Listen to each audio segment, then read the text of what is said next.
So I'm just going to quickly go through the New York Times op-ed that I wrote because I sought to address some of these issues using the format that was given to me. Obviously, it got there. There was a lot of editorial changes that were made in the process. This is the op-ed that I wrote. And then there's also another interview that I conducted. So this is two different parts of the New York Times, but we'll start out with the op-ed. Op-ed title, I was supposed to debate Charlie Kirk. Here's what I would have said. Mr. Piker hosts a streaming show on the Twitch platform covering politics and pop culture. Okay. In less than 2 weeks, I was supposed to debate Charlie Kirk. The event was scheduled for September 25th at Dartmouth College, and it was meant to be a wide-ranging conversation about American politics focused on the views of young voters. But on Wednesday, tragedy intervened. The entire country now knows the story. Mr. Kirk was fatally shot while speaking at a university campus in Utah. Late Thursday night, an arrest was made in the case.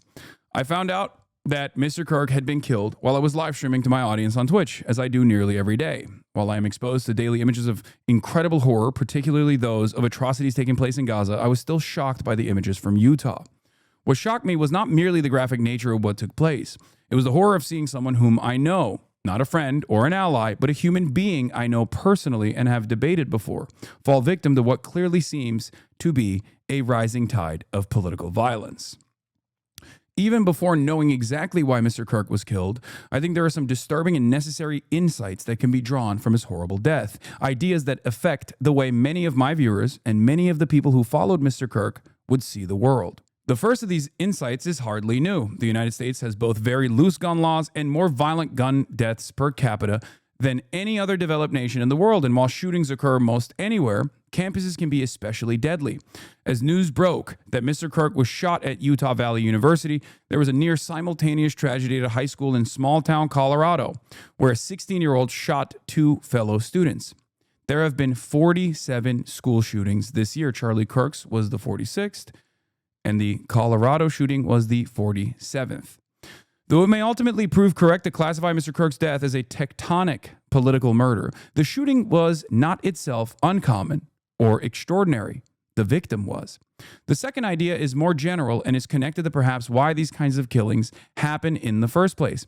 Violence almost never originates in a vacuum, and the killing of a high-profile political content creator, regardless of why it happened, speaks to a breakdown in our social order. Mr. Kirk was fond of talking about the ways that urban life has decayed in America, particularly in places like his native Chicago area. In fact, his last words included answering a question about the frequency of mass shootings with a question of his own about whether gang violence counted in that discussion. Any answer about civic decline in America also has to include a discussion about the failure of our political and economic establishment to reconcile with social challenges that have touched every place and aspect of American life. Too many examples of the deadly gun violence we see today are, it seems to me, indicative of this decline. The social challenges include rising rents and homelessness, the destruction caused by climate change, titanic levels of inequality, and too many others to name here. Our capitalist way of life, always accumulating, never evening out, leaves more and more people to deal with these problems on their own. This produces feelings of isolation and resentment as material conditions worsen.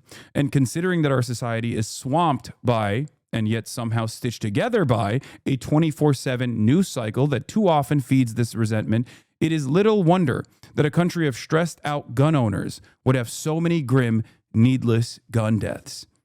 This connects to my final idea. Americans inhabit a culture of violence to which we have become habitually desensitized. There is a connection between our culture of violence and American foreign policy.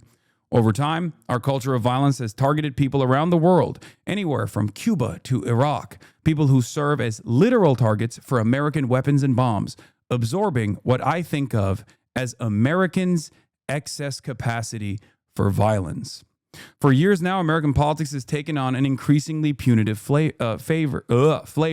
During the George W. Bush era, Arabs and Muslims were, and remain, singled out for suspicion. Their civil rights were routinely violated as we embarked on fresh wars against Arab and Muslim countries, and we regarded lives in those countries as less precious than our own. I call it the process of collateralization, where we look to the children in Gaza, for example, and we just, even if we are naysayers, even if we actually find Israel's actions to be abhorrent, deep down inside of our consciousness, we still see that as like, unfortunate byproducts of a necessary way in which the world exists, right? Collateral damage. We almost turn it into a natural disaster.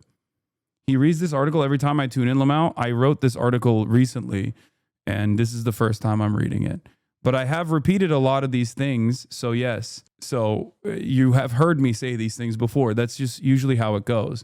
It's just me putting pen to paper, you know? The Barack Obama years were not so much a correction as a continuity, with drone strikes, night raids, and forever war. What followed in President Trump's first term and in Joe Biden's administration was still more of the same. Extreme rhetoric about designated American enemies, combined with aggressive sanctions and secret operations aimed at destabilizing entire countries.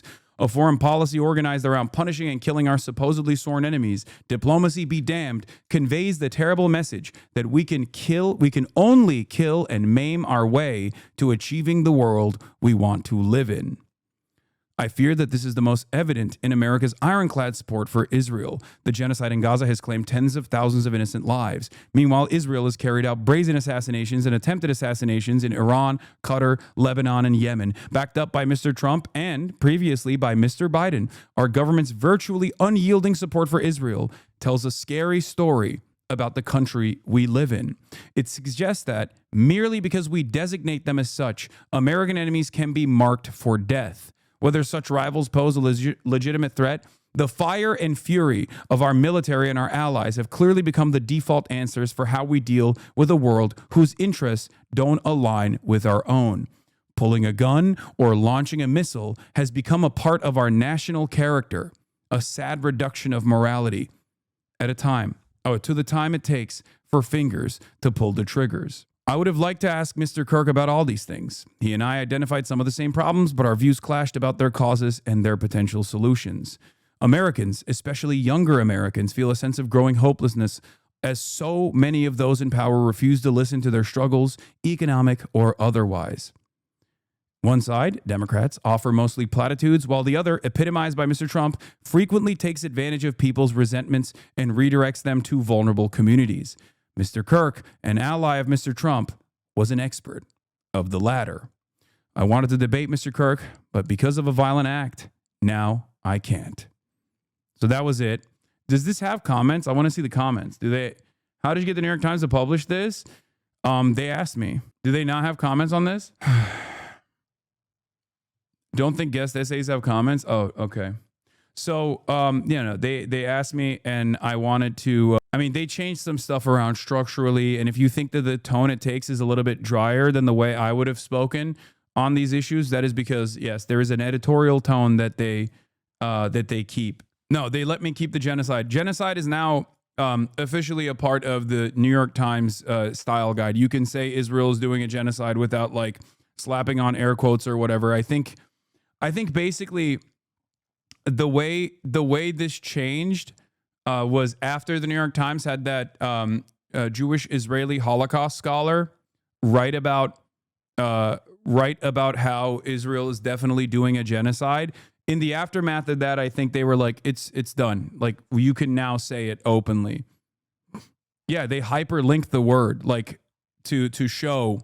Look, they hyperlinked it to send it to, yeah, I'm a genocide scholar. I know it when I see it, to Omar Bartov. So obviously it's a little bit more restrained and a little bit more balanced and takes a drier tone than I normally would use.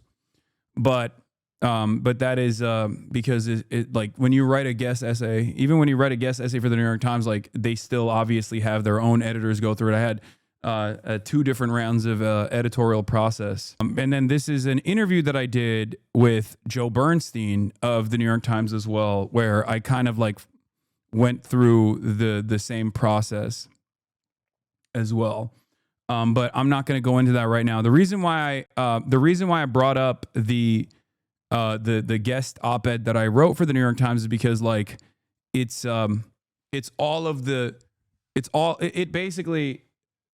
it basically is the easiest to understand summarization of how I connect like America's unlimited violence overseas back to unlimited violence in the domestic, and how we have become increasingly more desensitized to violence,